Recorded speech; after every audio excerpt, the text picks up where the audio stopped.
So Malas, he should have assumed that they continue to be in the Shiv Sena, and that Shiv Sena had 52 members, and all the three parties together have 152 out of a house of 280. There was no occasion for him to say, have a floor test.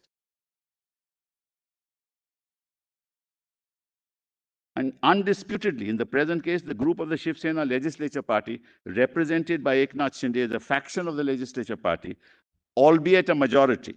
The recognition of a majority of Shiv Sena MLAs by the governor to entertain a doubt about the confidence enjoyed by the government is in the teeth of the provisions of the 10th schedule and of the constitutional scheme related to election of members to the Legislative Assembly. Therefore, governor could not have asked the government headed by Uddhav Thackeray to seek a trust vote on the floor of the House on the 30th of June.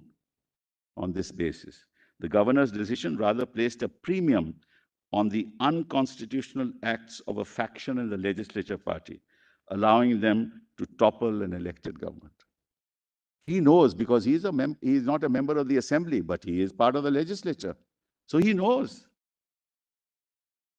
So he went outside the scheme of the 10th schedule as well as the scheme of the constitution to recognize a faction.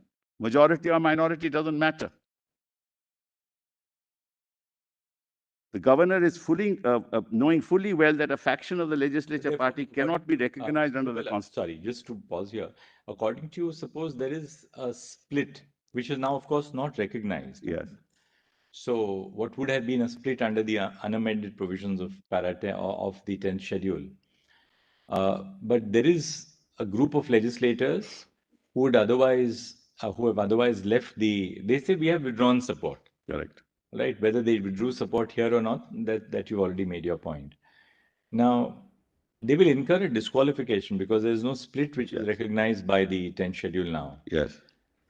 Can the governor not then look at the numbers and say that, assuming that these people say that we have left, whether they incur a disqualification will be decided by the speaker, but this conduct of these people in doing something which is contrary to the 10th schedule also is liable to affect the strength of the house and the strength of the number of parties in that house, or the strength of the party in that house. Can he not do that? No. Because your argument is he can't do that at all. No, forget Mullahs, the majority. This can happen, Mullahs, where 2 or 3 or 4 members of each political party can do the same.